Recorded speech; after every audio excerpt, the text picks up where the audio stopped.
Halo semua, Assalamualaikum warahmatullahi wabarakatuh. Di video sebelumnya saya sudah jelaskan tentang analisis regresi linear sederhana.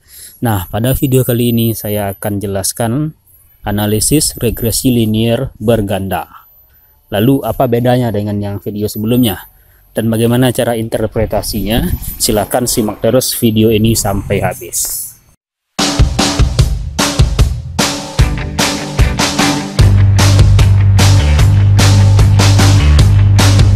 Sebelum lanjut, silahkan klik dulu tombol subscribe dan nyalakan lonceng notifikasinya agar sobat YouTube tidak ketinggalan update terbaru dari channel ini. Pada dasarnya, tujuan dari regresi linear sederhana dan regresi linear berganda itu adalah sama, yaitu untuk melihat pengaruh dari variabel bebas terhadap variabel terikat. Lalu yang membedakan adalah jumlah variabel bebasnya. Pada regresi linear sederhana, kita hanya menggunakan satu variabel bebas. Sementara pada regresi linear berganda, kita boleh menggunakan lebih dari satu variabel bebas. Bisa 2, 3, 4, dan seterusnya. Nah, selain itu, dalam analisis regresi linear berganda, kita bisa analisis secara parsial dan secara simultan. Secara parsial ini artinya begini, dari sekian banyak variabel bebas ini, kita bisa cek satu persatu variabel mana sih yang berpengaruh terhadap variabel terikatnya. Kalau secara simultan, artinya secara menyeluruh, kita akan lihat secara keseluruhan apakah semua variabel bebas ini berpengaruh terhadap variabel terikatnya. Dan kita akan lakukan analisis dengan program SPSS. Bagaimana langkah-langkahnya? Silakan simak terus. Nah, sebagai contoh, saya akan lakukan pengujian apakah ketiga variabel bebas ini berpengaruh terhadap variabel terikat. Variabel bebasnya yang pertama, X1 adalah kecerdasan, yang kedua motivasi, dan yang ketiga frekuensi absensinya. Nah, kita akan lihat secara menyeluruh dan secara parsial apakah ketiga variabel ini mempengaruhi nilai seorang mahasiswa. Penasaran? Mari kita lakukan analisisnya.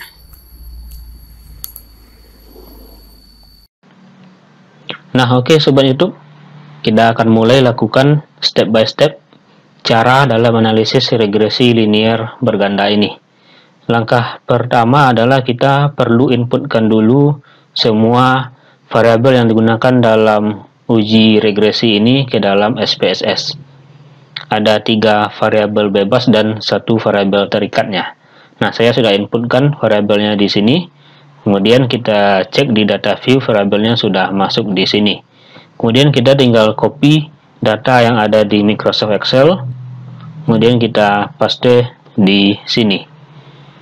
Nah, jika datanya sudah masuk, kita tinggal klik Analyze, kemudian Regression, lalu klik Linear. Kemudian kita akan masukkan nilai ujian ke dalam variabel dependen. Sedangkan 3 variabel lainnya, skor kecerdasan, motivasi, dan absen, itu kita masukkan ke dalam variabel independen. Nah, jika sudah, kita klik statistik, kemudian kita centang dan buatkan level kepercayaan 95%. Jika sudah, klik continue, lalu klik OK. Dan ini adalah outputnya. Dari output ini kita bisa analisis setidaknya ada 4 hal. Yang pertama adalah koefisien determinasi. Kemudian yang kedua yaitu nilai F hitung untuk melihat pengaruh secara simultan. Yang ketiga adalah nilai T hitung untuk melihat pengaruh secara parsial. Dan yang keempat adalah persamaan regresi. Kita akan bahas satu persatu. Yang pertama adalah koefisien determinasi. Koefisien determinasi menggambarkan seberapa besar korelasi atau hubungan dari variabel bebas terhadap variabel terikat. Nilai dari koefisien determinasi ini dapat dilihat pada kolom R² ini. Nah, pada contoh yang kita olah tadi, maka variabel bebas mampu menjelaskan variabel terikat sebesar 93,2%. Sementara sisanya dijelaskan oleh variabel lain. Nah, dalam kasus ini kita bisa simpulkan bahwa variabel skor kecerdasan, variabel motivasi, dan variabel frekuensi absen mampu menjelaskan nilai ujian seorang mahasiswa pada skor 93,2%. Nah, sisanya itu dipengaruhi oleh variabel lain yang tentunya tidak ada dalam data yang kita olah ini. Kemudian yang kedua adalah uji F, atau kita bisa lihat dari nilai F hitungnya. Nilai F hitung ini menggambarkan apakah semua variabel bebas berpengaruh secara simultan terhadap variabel terikat. Kita bisa lihat pada tabel signifikansi ini, jika nilai signifikansinya lebih kecil dari 0,05, maka variabel bebas secara simultan berpengaruh signifikan terhadap variabel terikatnya. Nah, dalam contoh yang kita olah tadi, nilai signifikansinya 0,001. Ini lebih kecil dari 0,05. Artinya, variabel skor kecerdasan, variabel motivasi, dan variabel frekuensi absensi secara simultan berpengaruh terhadap nilai ujian seorang mahasiswa. Nah, selain melihat pengaruh secara simultan atau pengaruh secara keseluruhan, kita juga bisa lihat pengaruh pada masing-masing variabel terhadap variabel terikat. Caranya dengan melihat nilai T hitung atau signifikansi pada masing-masing variabel bebasnya. Kita bisa lihat di sini, jika nilai signifikansi lebih kecil dari 0,05, maka variabel tersebut berpengaruh secara parsial terhadap variabel terikat. Nah, dari tiga variabel bebas ini, yang nilai signifikansinya lebih kecil dari 0,05 adalah variabel motivasi dan variabel frekuensi absensi. Nah, artinya variabel motivasi secara parsial berpengaruh signifikan terhadap nilai ujian.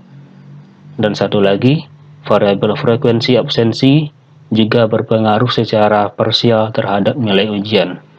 Sementara variabel skor kecerdasan, karena nilai signifikansinya lebih besar dari 0,05, maka variabel ini tidak berpengaruh secara signifikan terhadap nilai ujian.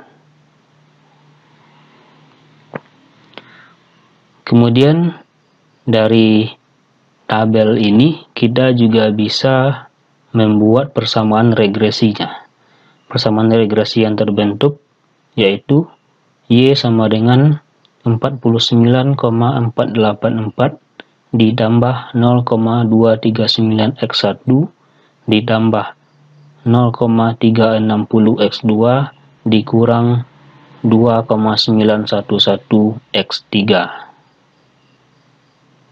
Nah, dari tiga variabel bebas ini, ada dua koefisien regresi dengan nilai positif, yaitu 0,239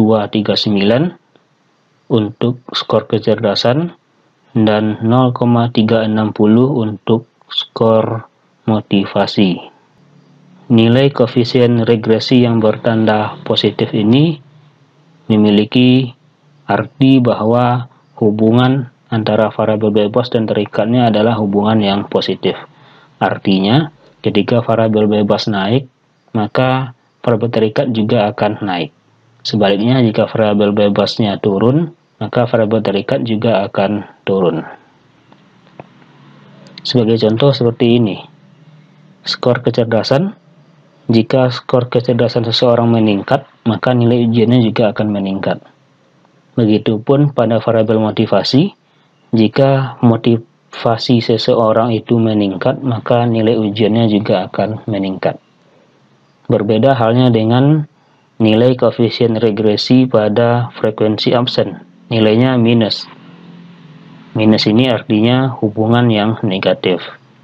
Hubungan negatif ketika variabel bebas dikecilkan atau diturunkan, maka variabel terikatnya akan naik.